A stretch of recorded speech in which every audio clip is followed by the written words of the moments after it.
Assalamualaikum warahmatullahi wabarakatuh.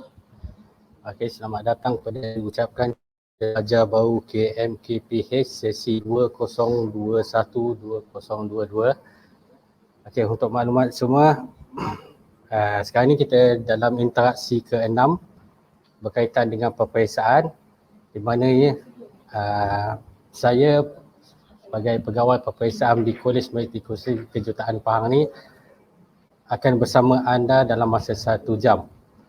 Okey, untuk pagi ni bermula 9.30 hingga pukul 10.30. Kita akan bermula dengan video dulu dalam masa 5 minit dan seterusnya diikuti dengan sesi live, dan penghujungnya kita akan ada sedikit soal jawab lah, untuk soal jawab. Okey, kita akan teruskan dengan video dulu untuk pelajar-pelajar dan ketahui sedikit sebanyak tentang peperiksaan di KMKPH.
kasih semua. Saya semua dah tengok video tadi. Okey, seterusnya saya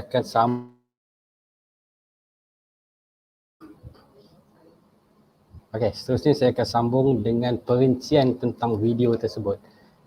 Okey, kita akan tengok slide sama-sama.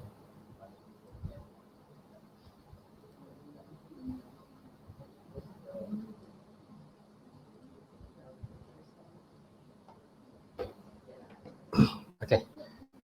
Seperti yang saya beritahu tadi, untuk slot ataupun interaksi ke-6 ni adalah taklimat peperiksaan. Kita akan merangkum semua sekali tentang peperiksaan daripada awal hingga akhir apa yang berlaku di KMKPH.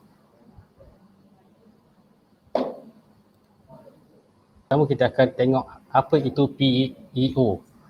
Okey, sebagai seorang pelajar di sini kita perlu tahu apa objektif pembelajaran kita selama kita berada di sini dan apa yang kita akan dapat sepanjang kita berada di sini dan selepas tamat pengajian kita. PEO ini adalah objektif pembelajaran program education ataupun Englishnya program education objective, di mana apa pelajar dapat selepas setahun tamat pengajian. Okay, di mana BMKPN telah untuk jurusan kejuruteraan kita ada 4 PEO, di mana nombor satunya adalah berpengetahuan dan kompeten secara teknikal dalam bidang kejuruteraan selari dengan keperluan institusi pengajian tinggi. Yang kedua, berkebolehan untuk mengaplikasikan maklumat dan menggunakan data untuk menyelesaikan masalah bidang kejuruteraan. PEO 3, berkebolehan untuk berkomunikasi dengan mahir dan berkolaborasi dengan secara berkesan dalam kerja berkumpulan untuk sekitaran pendidikan. Dan PEO 4, berkebolehan untuk menggunakan asas teknologi dan mengamalkan pembelajaran sepanjang hayat bagi memperoleh ilmu dan kemahiran baru. PEO ni saya fokuskan balik PEO apa yang diinginkan setahun selepas kita tamat pengajian. Okey, kita ada satu lagi yang dinamakan PLO, Program Learning Outcome ataupun hasil pembelajaran program, atau untuk kita faham apa pelajar dapat sepanjang pengajian di kolej matrikulasi. Dan kita akan tengok PLO untuk kejuruteraan. Kita ada 8 tu semua sekali. Kita ada memperoleh pengetahuan asas dalam bidang kejuruteraan, sains, matematik sebagai asas kepada pendidikan peringkat tinggi. Nombor 2, kita ada mengaplikasikan pemikiran logik, analitik dan kritis dalam kajian saintifik dan penyelesaian masalah dalam pengajian. Nombor 3, kita ada manipulatif dalam kerja bengkel dan makmal. 4, berkolaborasi dalam kerja kumpulan dengan kemahiran yang diperlukan untuk pendidikan tinggi. 5, menyampaikan idea, maklumat, masalah dan menyelesaikan dalam komunikasi secara lisan dan penulisan. 6, menggunakan asas teknologi digital untuk mencari dan menganalisis data bagi mengurus maklumat. 7, mentafsir data numerasi yang biasa digunakan dan ringkas untuk menyelesaikan masalah. Dan nombor 8, memulakan peningkatan kendiri melalui pembelajaran bebas. Okey, ini PLO kita. Kenapa kita perlu tahu PLO? Supaya kita boleh tetapkan kita punya matlamat kita. Kita tahu apa yang bahagian nak, apa yang kolej nak, apa yang tujuan penubuhan kejuruteraan ini. Okay, supaya kita dapat sedikit panduan. Dalam masa kita belajar di sini, kita tahu apa kemahuan institusi pendidikan dan kita boleh selaraskan dengan apa kemahuan kita, apa matlamat kita. Okay, saya akan masuk tentang kursus-kursus. Mana kalau kita tengok video-video sebelum ni, kursus yang sebelum ni memang cepat dan untuk keseluruhan. Okey. Sekarang ni kita fokus jurusan kejuruteraan saja. Di mana kursus di sini kita ada 2 kursus trust dan wajib, kesilapan situ. Di mana kursus trust kita ada mempunyai 3 penilaian. Yang ini semua pelajar akan ambil untuk trust mana semester 1 kita akan ambil, pelajar akan ambil matematik, kimia, fizik dan satu lagi sama ada basic engineering, civil engineering, mechanical engineering atau elektrik dan electronic engineering. Okey, yang ni pilih antara satu bergantung kepada kelas mana atau praktikal mana yang anda masuk. Okey, sama juga dengan SEM 2. Cuma dia bezanya matematik, kalau SEM 1 matematik 1 dan SEM 2 matematik 2. Okey, dua-dua ni empat-empat subjek ni adalah khusus trust dan kena ambil untuk semester 1. Okey, kalau kita tengok tadi dekat khusus ada kod contoh matematik SM015, kimia EC 015, fizik EP 015 dan basic engineering EB 015 ataupun CVEA 015. Apa, dari mana datangnya benda tu? Cara buat 15 mana E adalah jurusan engineering, C untuk chemistry, 01 untuk semester 1 dan 5 yang last adalah untuk jam kredit. Semester 2 pula contoh matematik, SM adalah jurusan sains, M untuk khusus matematik, 02 untuk semester 2 dan 5 yang last untuk jam kredit. Apa beza? Kalau kita tengok yang pertama ada E dan yang kali kedua ni ada S. Bermakna yang E ni adalah untuk jurusan engineering dan kebanyakannya adalah E. Dan kalau kita tengok hanya matematik sahaja kita menggunakan SM, mana kita menggunakan matematik sains. Untuk di sini kita menggunakan matematik sains dan kita tengok 5 tersebut adalah 5 kali pertembungan pelajar dengan pensyarah. Okey, ada yang 011 ataupun satu minggu dia jumpa 1 jam saja. Benda ni kita akan aplikasikan bermula daripada sekarang, daripada matrikulasi sampai ke universiti nanti. Kalau 7 kat belakang maksudnya seminggu kita jumpa 7 kali perjumpaan. Okey, bukan maksud 7 jam kredit, bukan maksud jam solid. Adalah 7 kali perjumpaan pelajar dengan pensyarah. Seterusnya untuk subjek trust kita tengok ada penilaian. Okey, untuk subjek trust ada 4 subjek trust, matematik, kimia, fizik dengan kejuruteraan tersebut ada 3 kali penilaian di mana kita ada PB. Okey, atau nama penuhnya penilaian berterusan. Kita ada UPS, ujian penilaian sumatif. Kita ada PSPM, peperiksaan semester program matrikulasi. Okey, nanti kita akan terangkan tentang perbezaan penilaian berterusan, ujian penilaian sumatif, peperiksaan semester program matrikulasi, PSPM. Apa itu PB? Okey, PB adalah penilaian ke atas pencapaian pelajar oleh pensyarah dari semasa ke semasa. Objektif PB adalah untuk menilai kemajuan pelajar ke arah pencapaian hasil pembelajaran yang disasarkan, bertujuan untuk memastikan pelajar sentiasa melibatkan diri secara aktif dalam proses pembelajaran. Komponen PB adalah seperti tugasan individu, kumpulan, ujian praktikal, laporan amali, esei, pembentangan forum atau lain-lain sesuai untuk menilai prestasi pelajar. Peratusan PB diambil kira untuk bagi menentukan grade setiap khusus. Okey, kalau kita tengok sini PB adalah kita tengok yang pertama penilaian ke atas pencapaian pelajar oleh pensyarah dari semasa ke semasa. Maksudnya PB ni dia akan dinilai, pensyarah akan nilai semua berkaitan yang komponen PB kat bawah, tugasan pelajar dari segi individu, ujian praktikal tu akan nilai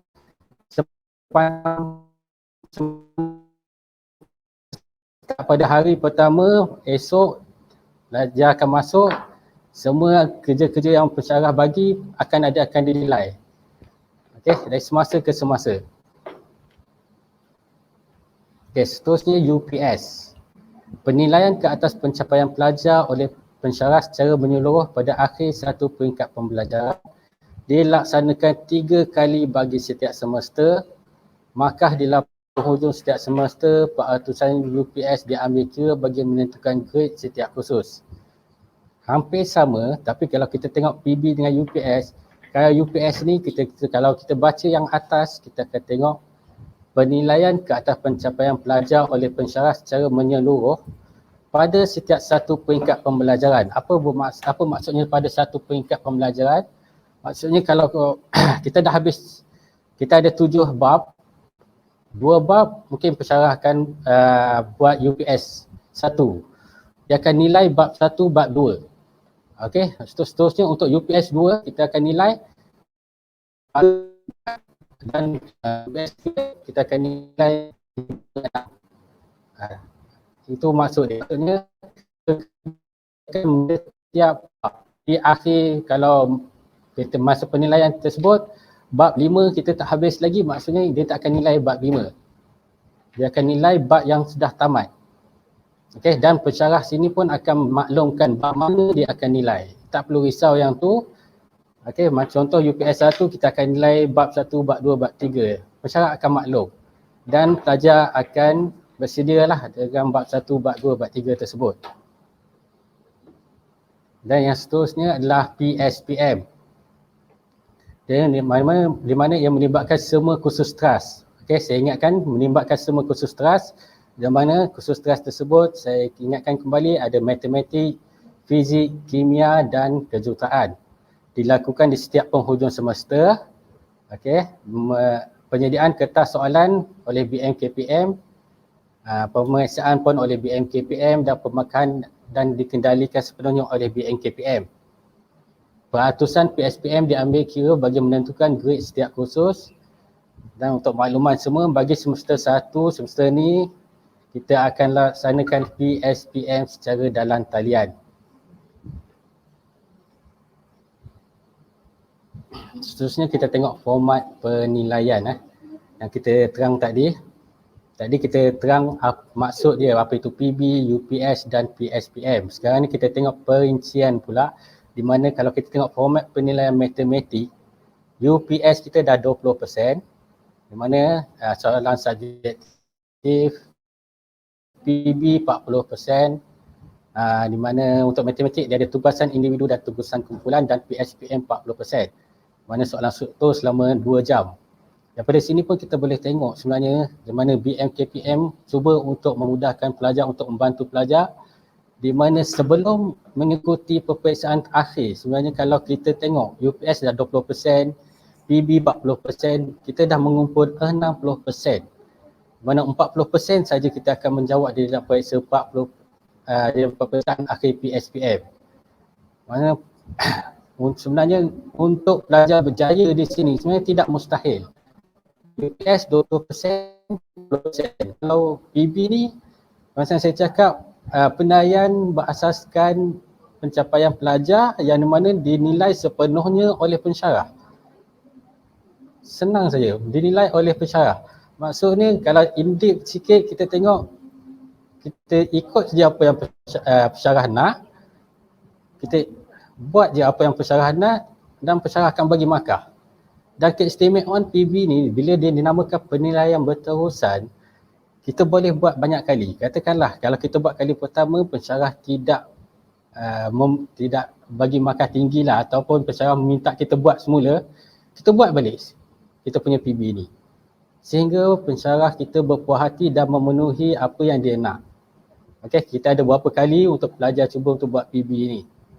Okey, manakala UPS ni susah sikit sebab dia banyakkan soalan yang kita kena jawab sekali saja, tapi dibantu oleh pensyarah juga, di mana pensyarah akan maklumkan kita.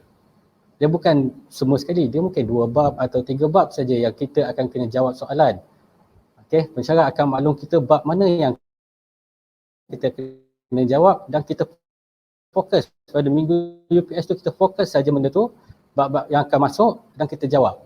Kalau kat situ dah 20%, katakan kita dapat 15, PB pun kita dapat 30, maksudnya carry forward kita dah 45 kat situ.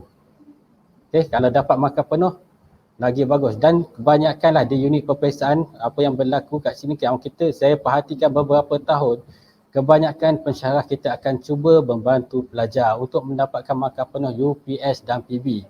Terutamanya PB lah. Okey, di mana itu adalah kita punya cuba kaedah kita untuk membantu pelajar bagi memastikan pelajar kita sentiasa dapat markah tinggi dan boleh mengikuti pengajian kita sehingga akhir. Untuk kimia pula, sama juga UPS kita 20% soalan objektif. PB kita ada tugasan individu, ujian praktikal dan laporan amali 40%. Dan untuk fizik, UPS 20% soalan objektif, PB tugasan individu, ujian praktikal dan laporan amali dan PSPM 40%. Dan engineering saya tulis engineering kita nanti selepas ni kena fokus ni samalah. Dia engineering ada 4, awam, mechanical, elektrik dan asas kejuruteraan. Mereka akan menggunakan UPS 20%, soalan objektif ataupun structure. Yang kini saya dengar mendenuk akan dibuat objektif. Untuk PB tugasan individu atau ujian praktikal dan PSPM 40%. Soalan struktur. Okey, sekarang kita dah cover apa itu matlamat kita, PLO semua. Dan seterusnya kita kenal subjek trust. Kita pergi pada penilaian, apa itu penilaian PB, UPS, PSPF. Seterusnya kita masuk dalam lagi setiap penilaian tersebut, berapa persen UPS, soalan macam mana, PB macam mana, PSPM. Seterusnya kita akan tengok sistem grade khusus trust, di mana sistem ni untuk pengiraan PNG pelajar lah. Okey, PNGS dan PNGK. Di mana grade A kita akan bagi nilai yang 4, A minus 3.67, B plus 3.33, di mana tarafnya adalah cemerlang. Seterusnya B 3.0, B minus 2.67, taraf dia kepujian, C plus 2.33, C 2.0, tarafnya lulus, dan C minus hingga ke F, tarafnya gagal. Sebenarnya benda ni sudah ditayangkan semasa apa benda yang berlaku semalam dan apa yang berlaku pada hari ini. Okey, perkiraan puata nilaian grade di mana mata adalah kredit khusus dan mata nilaian. Okey, kredit khusus kalau kita tengok, kalau kita baca kod tadi, kredit khusus berada di last sekali. Contohnya SM015, kredit khusus kita adalah 5. Dan mata nilaian ni adalah yang kita tengok yang sebelum ni. Okey, contoh kalau kita dapat A minus, mata nilaiannya ada 3.67. Okey, kejap lagi kita akan tengok contoh dia macam mana. Okey, seterusnya kita akan pengiraan PNGS. Okey, PNGS adalah jumlah mata bagikan jumlah kredit bagi semester berkenaan. PNGS ni adalah puata nilaian grade semester dan PNGK adalah puata nilaian grade keseluruhan.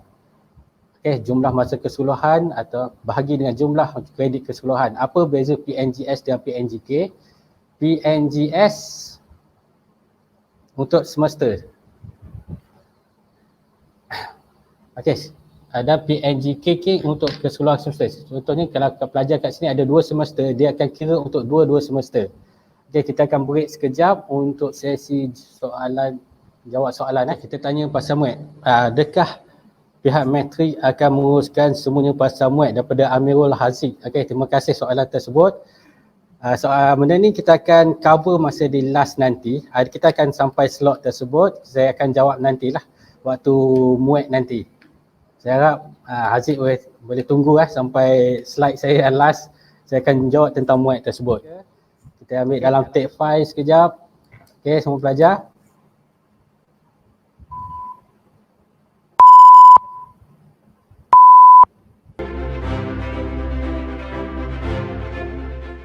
Okey, semua dah okey semua.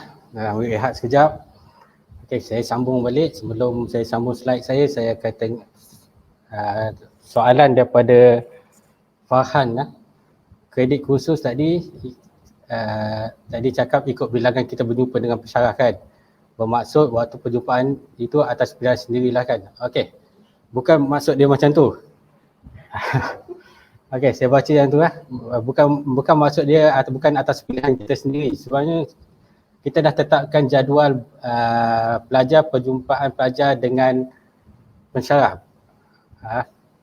Bermaksud kredit khusus ni sebenarnya adalah jadual waktu pelajar, bukan masa perjumpaan dengan pelajar dengan pensyarah. Kita ada satu lagi, kita ada masa untuk kita berjumpa dengan pensyarah, mana yang benda tu di luar daripada jadual waktu. Yang kita cerita ni di dalam jadual waktu. Maksudnya kredit khusus kita kalau 5 jam kredit seminggu, maksudnya dalam jadual waktu kita ada 5 jam kredit. Kita akan jumpa dengan pelajar tersebut. Pensyarah akan wajib jumpa 5 jam.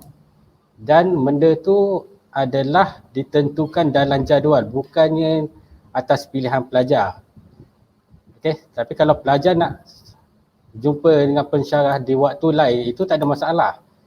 Itu lagi baguslah. Kalau tak faham, jumpa di luar waktu. Sekarang ni yang jam kredit ni adalah di dalam saja. 20. Apa maksud bahagikan dengan 20? Sebab kita ada 4 subjek.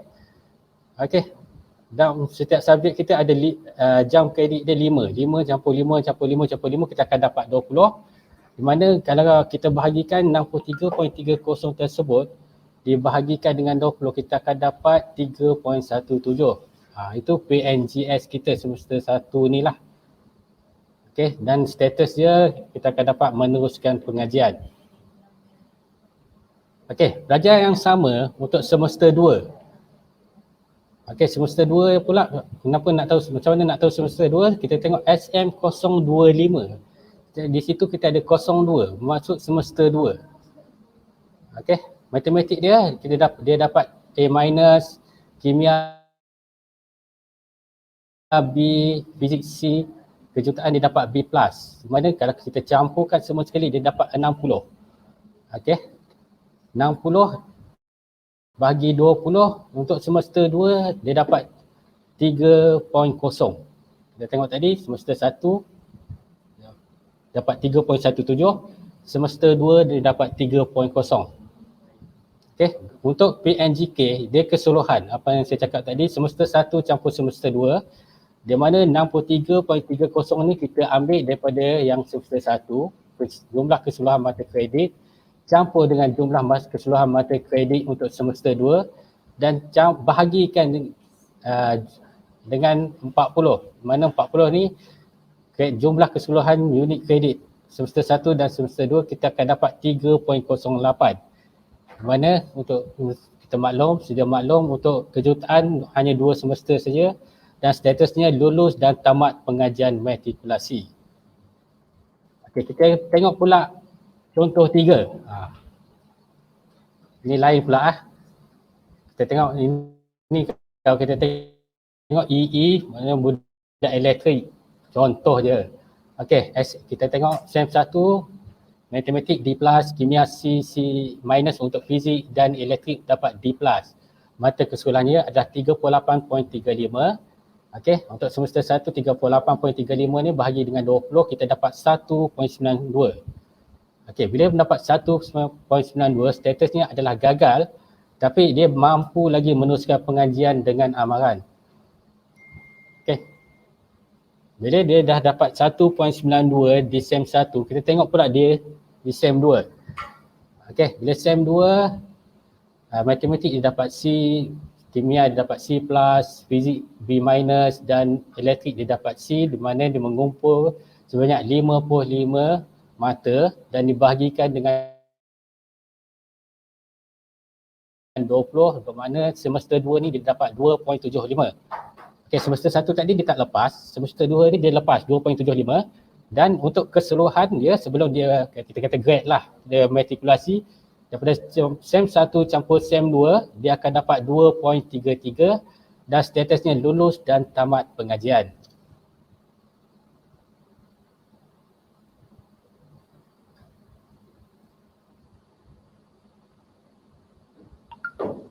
Okey, seterusnya yang soalan tadi tentang kursus wajib.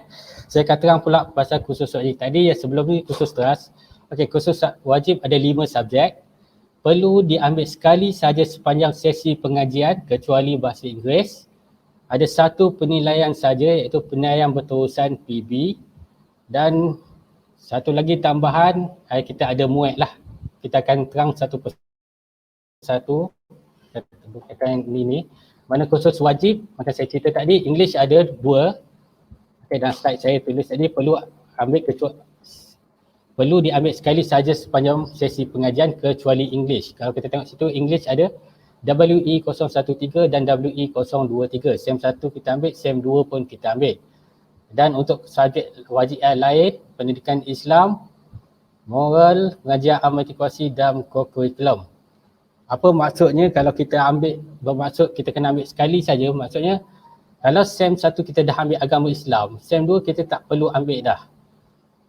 Okay, kita tak perlu ambil agama Islam. Benda ni pun kita akan ditentukan oleh pihak kolej. Siapa yang perlu ambil pengajian AM SEM 1, siapa yang perlu ambil pengajian AM SEM 2. Itu juga dengan KOKO. Okay, format penilaian kursus wajib. Okay. Kursus wajib ni seronok sikit sebab dia satu saja penilaian dan penilaian dia adalah penilaian berterusan 100% tugasan kumpulan. Di mana dia ada pendidikan Islam, pendidikan moral, pengajian amal-itikasi dan kurikulum termasuk bahasa Inggeris. Dan spesialnya bahasa Inggeris ni memandangkan kita akan ambil muat, kita memang bahasa Inggeris ni kepentingannya adalah muat. Kita punya PB ni kita fokus kepada muat. Okey. Kita nak memastikan semua pelajar kita lepasi muat. PB kita pun kita draftkan untuk memudahkan muat. Mana PB untuk bahasa Inggeris adalah 100%, di mana dalam tersebut ada listening, speaking, reading dan writing. 4 item yang mana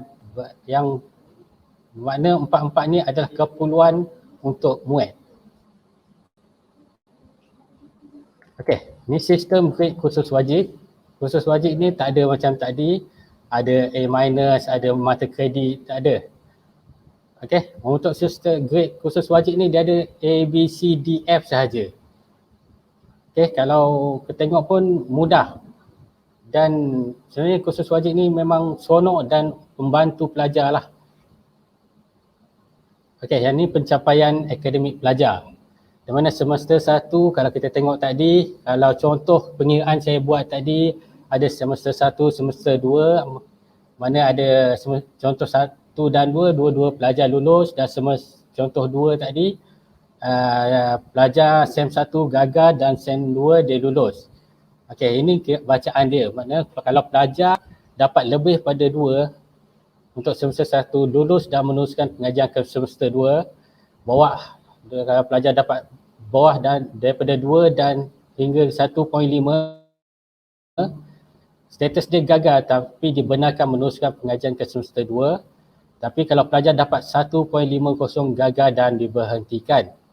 Untuk semester 2, kalau dapat lebih pada 2.0, pelajar lulus dan dipertimbangkan untuk kemasukan ke UA atau Universiti Awam. 1.5 hingga 2 gagal tetapi ditawarkan untuk mengulang pengajian semester 1. Maksudnya kalau dapat PNGK 1.50 hingga 2, dia akan boleh masuk balik. Tapi ulang semester 1 balik lah. Dan kalau dapat bawah 1.50 gagal dan diberhentikan. Okey, seterusnya kita tengok pada kehadiran kelas. Di mana unit peperiksaan juga memang berkait rapat dengan kehadiran kelas sekarang ni.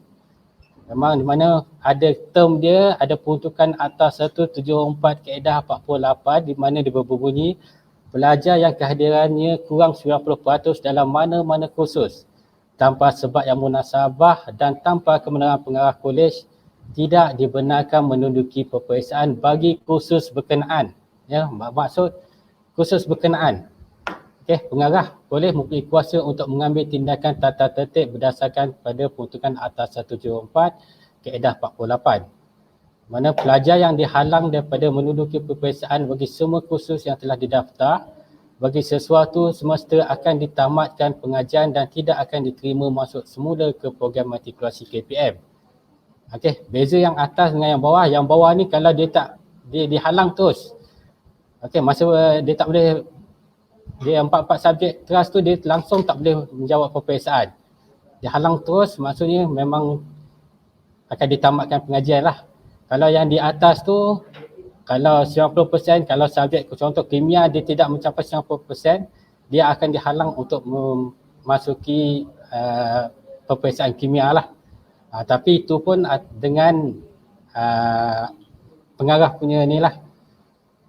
Setakat ni alhamdulillah lah, kita kehadiran pelajar kita di sini masih lagi 90%. Ni yang sebelum ni lah face to face. Untuk kali ni online kita tengoklah macam mana. Okey, seterusnya penyemakan semula keputusan peperiksaan, di mana calon diberi peluang untuk memohon semak semula keputusan peperiksaan setelah keputusan diumumkan. Permohonan perlu dibuat dengan mengisi borang yang disediakan oleh bahagian matrikulasi KPM. Permohonan adalah terhad kepada semesta semasa sahaja. Borang permohonan hendaklah sampai ke bahagian matrikulasi KPM dalam masa 14 hari dan selepas keputusan PSPM dikeluarkan. Permohonan yang diterima selepas tarikh tutup tidak akan dipertimbangkan. Bayaran sebanyak RM50 dikenakan bagi setiap skrip jawapan yang hendak disemak. Bayaran hendaklah dibuat kepada dalam bentuk one draft atau band draft atas nama pengarah bahagian matrikulasi Kementerian Pendidikan Malaysia. Okey, untuk semak semula ni untuk subjek teras sahaja, bukan subjek wajib. 4 subjek, kalau kat sini 4 subjek teras saja tu. Okey, seterusnya penangguhan pengajian dan menarik diri daripada program matrikulasi. Di mana permohonan penangguhan pengajian atas sebab kesihatan perlu dikemukakan kepada pengarah kolej masing-masing. Pelajar yang telah mendapat kelulusan penangguhan pengajian hendaklah disahkan sihat sebelum meneruskan pengajian pada sesi berikutnya. Penangguhan hanya dibenarkan sekali saja dalam tempoh pengajian. Penarikan diri pelajar hanya dipertimbangkan atas sebab perubatan atau alasan munasabah yang dibenarkan. Permohonan secara bertulis hendaklah dikemukakan kepada pengarah kolej masing-masing. Bagi penarikan diri atas sebab perubatan, pelajar dikenaki mengemukakan laporan perubatan lengkap yang mengasaskan ketidakupayaan pelajar untuk meneruskan pengajian. Okey, lepas habis semua, lepas PSPM, kelayakan CJ matrikulasi. Okey, pelajar layak menerima CJ matrikulasi KPM jika memenuhi syarat seperti berikut. Pendaftaran sebagai pelajar matrikulasi, seperti pelajar yang berdaftar, sekurang-kurangnya mengambil 3 kursus teras yang ditetapkan di program matrikulasi KPM, keputusan diperolehi dalam 1 peperiksaan sahaja dan menamatkan pengajian matrikulasi KPM dalam tempoh yang ditetapkan. Seterusnya kemasukan ke UA melalui sistem UPU online. Okey, ini saya bacakan sikit untuk pelajar tahu. PNGS dikira berdasarkan jumlah mata yang diperoleh. 3 kursus terbaik dibahagikan dengan jumlah kredit 3 kursus, dia hampir sama macam tadi. Cuma untuk ke UA, untuk ke universiti dia akan ambil 3 subjek sahaja. Okey, di mana benda ni dikelolakan oleh BKA JPT, Bahagian Kemasukan Pengajian Pelajar dan Jabatan Pengajian Tinggi, bukan BMKPM. Untuk BMKPM kita wajibkan 4 subjek, untuk UA dia UPU dia untuk 3 subjek. Ini kaedah kiraan dia dan prosesnya adalah diuruskan oleh Bahagian Kemasukan Pengajian Pelajar. Okey, seterusnya berkaitan dengan MUAT yang pelajar tanya tadi. Okey, wajib daftar dan ambil sebelum mohon ke IPTA dikendalikan oleh Majlis Peperiksaan Malaysia, terbagi kepada ujian lisan, speaking dan bertulis, listening, reading dan writing, dan kosnya adalah 101, sudah termasuk dalam yuran pelajar. Okey, untuk MUAT ni memang kita kolej akan uruskan. Selagi anda pelajar di sini, selagi itu kami akan uruskan. Dari segi MUAT ke MUAT biasa ke MUAT on demand ke ataupun nak mengulang sekalipun, selagi anda pelajar di matrikulasi, ya, unit peperiksaan akan uruskan. Termasuklah contohnya kalau pelajar tu mengulang dan terpaksa ditempatkan di kawasan-kawasan berhadirat, unit peperiksaan akan uruskan. bagi memastikan kebajikan pelajar terurus. Dan untuk makluman semua, di semua matrikulasi kita akan buka pusat kita sendiri. Kita tidak semesti di universiti. Kenapa kita buka pusat sendiri? Supaya pelajar kita tak perlu untuk fikir banyak tentang macam mana nak pergi menduduki peperiksaan di tempat-tempat lain, dan pelajar kita tahu mana tempat untuk menduduki peperiksaan. Dia tahu sebab suasana tu di dalam kolej. Kita akan jawab muat ni di dalam kolej untuk muat biasalah. Untuk muat on demand ni pun kita cuba untuk dapatkan di dalam kolej. Kalau kita tak dapat di dalam kolej, kita akan cuba tumpangkan pelajar muat on demand ni di kolej matrikulasi juga. Still lagi matrikulasi supaya pelajar tidak terasa, tidak menyusahkan pelajar. Dia akan memudahkan semua urusan pelajar. Pelajar cakap je nak ambil muat, ulang kita akan buat. Tapi syarat dia mestilah dalam waktu tersebut pelajar tu masih lagi pelajar kami lah. Okey, itu untuk hari ini. Saya akan jawab selepas ni, saya ada berapa minit lagi saya akan jawab soalan. Dan bagi mereka yang kat luar tu boleh scan QR code saya untuk buat penilaian taklimat peperiksaan. Saya akan tengok soalan-soalan. Kalau ada soalan nak tanya. Untuk makluman semua, pendaftaran peperiksaan diuruskan oleh unit peperiksaan. Okey, di mana unit peperiksaan akan uruskan peperiksaan, meja, kursi semua. Pelajar cuma datang saja, datang untuk menjawab peperiksaan saja. Itu saja keutamaan kami. Dari segi susunan kursi, semua slip, semua pendaftaran, semua kita akan buat. Peperiksaan dalaman dan peperiksaan luar. Okey, kalau kita tengok soalan, lisan muat berasingan daripada PB ke? Okey. Dia memang berasingan. Sebenarnya bahasa Inggeris kita ajar pelajar untuk menjawab muat yang majlis peperiksaan punya. Sebab tu silibus kita silibus bahasa Inggeris kita bentukkannya supaya ianya memudahkan pelajar dan kita nak capai kita punya muat tersebut. Okey, sebab kalau kita tengok PB tadi untuk bahasa Inggeris ada sama macam muat kan. Kalau perasan, kita ada listening, writing, benda tu memang kita draft sedemikian rupa supaya belajar bahasa Inggeris untuk persediaannya kepada muat. Maksudnya memang kita draft untuk kebajikan pelajar, untuk pelajar fokus kepada muat. Di mana pada hari muat nanti, bila exam muat nanti, pelajar dah tak ada masalah. Pak Bu Izzat apa ni? Okey, saya jawab. Okey, duration dapat result biasanya selepas PSPM. Hari terakhir PSPM biasanya dalam sebulan selepas tu atau sebulan lebih macam tu, kita akan dapatlah keputusan PSPM tersebut. Biasa dengan muat on demand. Muat biasa ni dia melibatkan beberapa hari. Setiap pelajar akan melibatkan 2 hari je, satu listening, satu writing. Okey, jadi untuk listening kita akan buat pada contoh minggu ni atau bulan ni, contoh ni bulan Julai, kita akan buat bulan Julai untuk listening. Writing kita akan buat bulan Ogos. Okey, 1 hari di bulan Julai dan 1 hari di bulan Ogos.